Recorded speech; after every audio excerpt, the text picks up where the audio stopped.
Thunder Bay walloped by the first major winter storm of the season. Good evening and thank you for joining us. Residents were out in force today with their shovels and snow blowers following that big dump of snow overnight. Environment Canada had predicted up to 30 centimeters of the white stuff, and depending where you live, many parts of town seem to get at least that much. City snowplows have been working to keep the roads and streets drivable.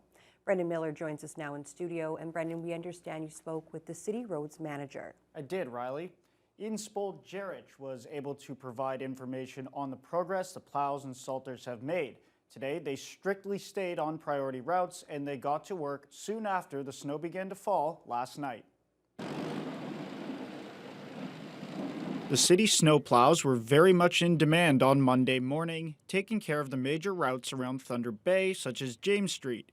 Ian Spoljarich with the City Roads Division says they had all hands on deck overnight to get the city streets ready for the traffic in the morning. This year we got the big snow dump right off the bat here.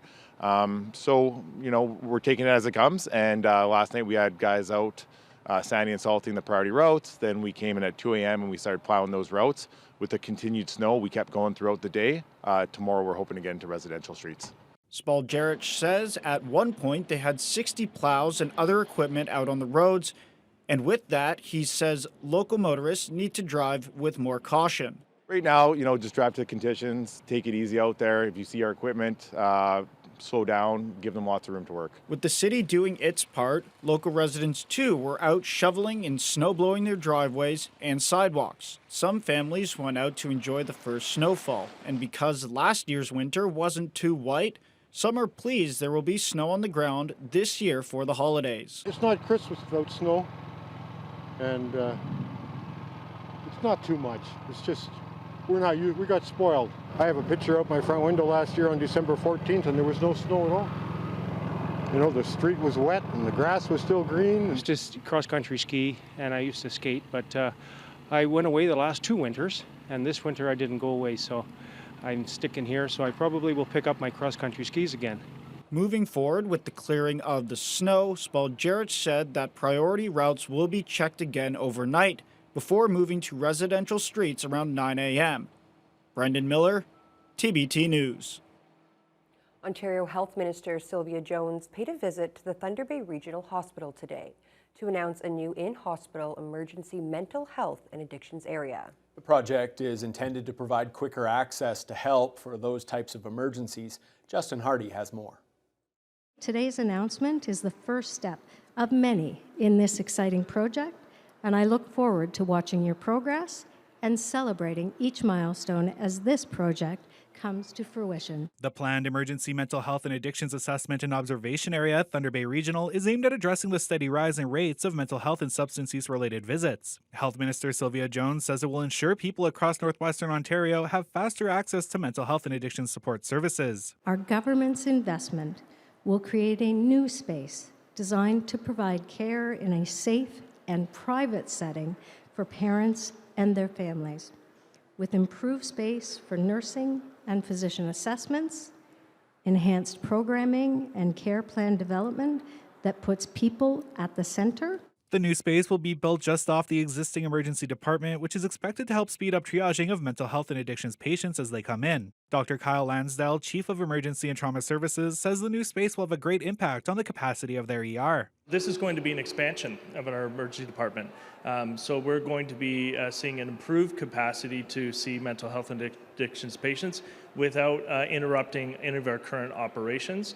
And so when these beds are not necessarily being needed for mental health, we'll certainly be able to use them for other presentations as well. And so we think that this will actually improve our capacity in our emergency department overall. The ministry is working with the hospital to complete early planning and design for the project. A construction schedule and price tag will be confirmed once future planning is complete and the project is tendered and awarded.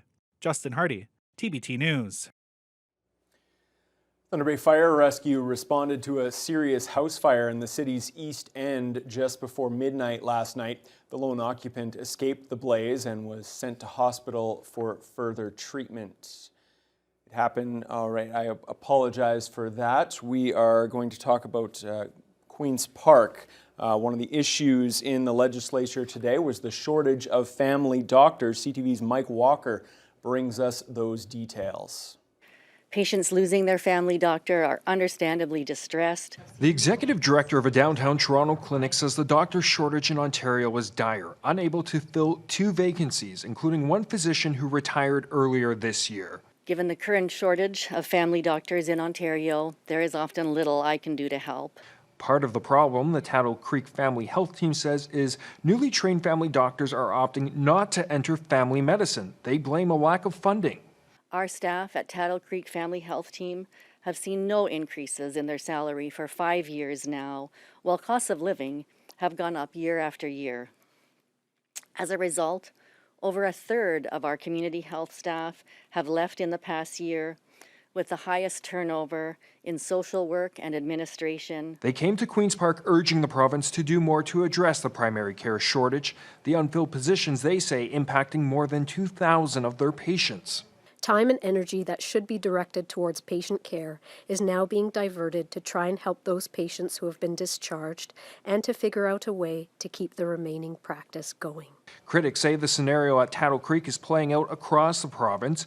According to the Ontario Medical Association, more than 2.5 million Ontarians are without a family doctor. What we're worried about is that the Conservatives are starving public health care on the one hand and expanding access to for-profit care on the other. Experts say without action, it will create a greater burden on already overwhelmed emergency departments. The NDP is calling on the government to provide more funding for clinics, better compensation for healthcare workers, and speed up assessments and approvals for internationally trained family doctors and nurses. There are solutions that are on the table, have been on the table for a long time. Some measures the government says it is acting on. Ontario leads the country in connecting people to primary care, with approximately 90% of all residents connected to primary care.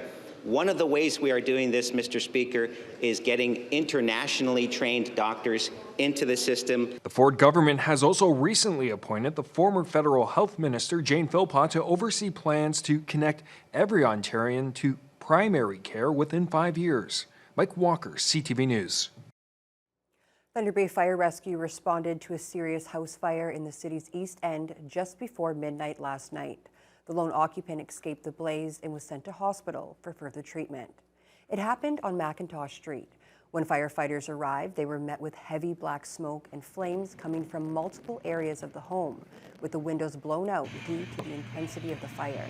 6 pumper trucks and an aerial ladder responded, and the fire was brought under control. Despite the quick response, there was significant damage to the interior and exterior of the home.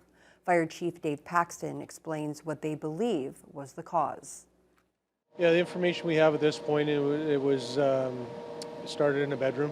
The occupant might have been smoking, undetermined at this point, but based on the stories that were provided to us, it's very likely discarding of cigarette products. Fire rescue officials want to remind the public about the danger of smoking indoors, especially in the bedroom. For the 3rd time in the past year, a drag queen event at a Thunder Bay Public Library branch was threatened by an anonymous culprit. The latest happened on Saturday.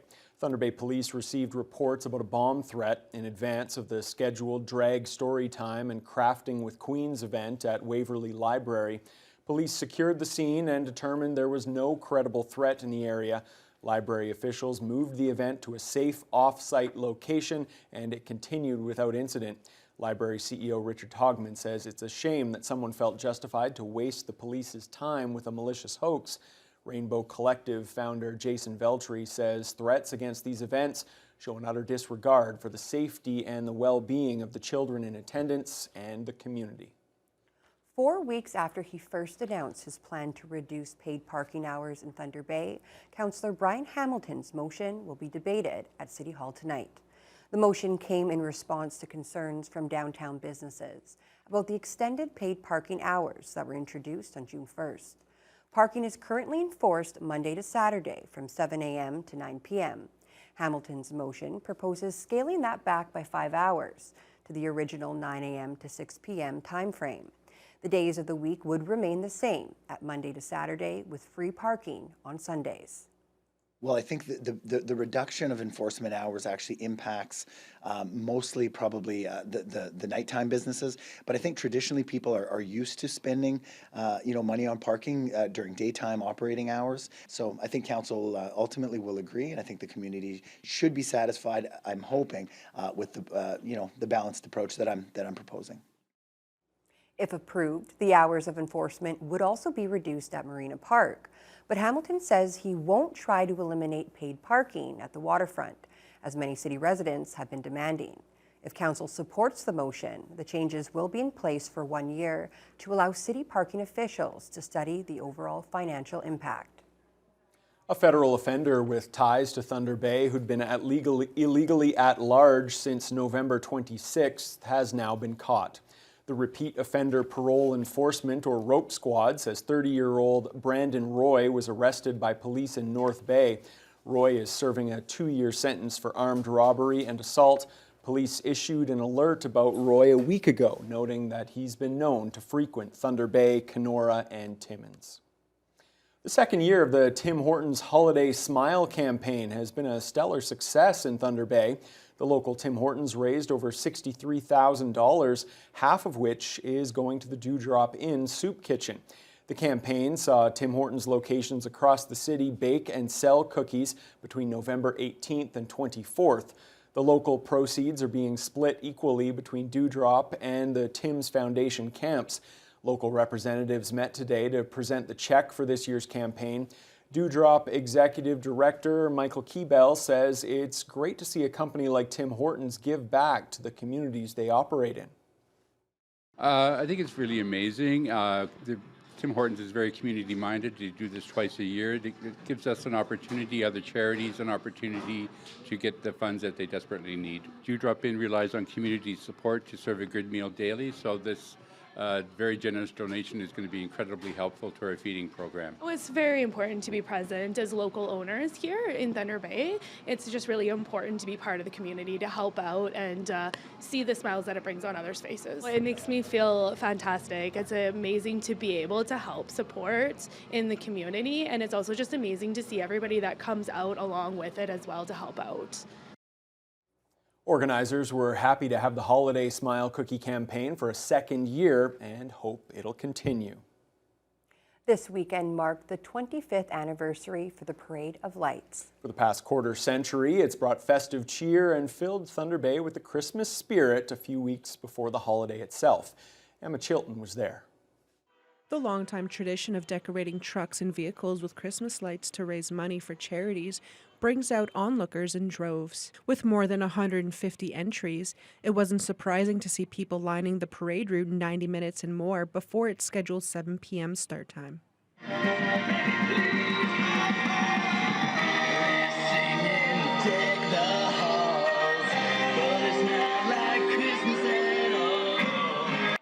This year, 152 registered floats and vehicles contributed to support Thunder Bay Therapeutic Riding Association, Special Olympics Thunder Bay, George Jeffrey Children's Foundation, and Autism Ontario.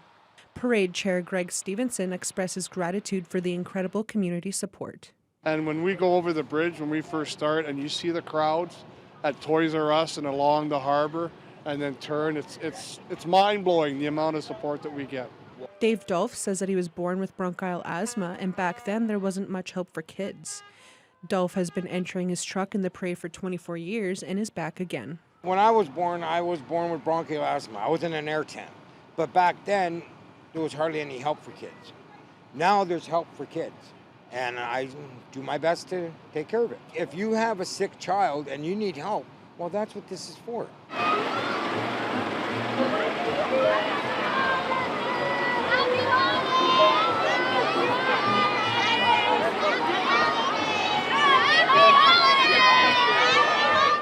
I've been coming here with my kids and now my grandson, so it's always been important to be a part of the city and the team to donate to everybody. Volunteers gladly accept donations from the crowd to support the cause. Last year, the Parade of Lights raised more than $44,000, and this year's total is not yet available. Emma Chilton, TBT News. With plenty of snow over the last couple days, Loch Lomond was able to officially open for the season over the weekend.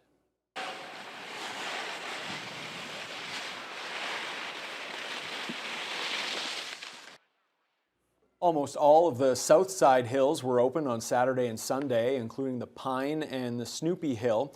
Loch officials expect with all this fresh snow overnight, they'll be able to open the north side hills next weekend. Starting December 18th, the hills will be open every day throughout the holidays until New Year's. Office manager Laura Woodback says the chalet has revamped its menu with new food items, and they're all looking forward to a great winter season. I'm happy to announce this year that we've had a rebuild of the Loch Lomond team. We have a great menu, a whole bunch of soul food on our menu. Everything is brand new. The energy level here this year is amazing. You really don't want to miss the opportunity to come out and ski at Loch this year. We are so looking forward to seeing everyone. Loch Lomond is open this Friday to Sunday from 10 to 5. Ski passes, memberships, and lesson prices are available on the website.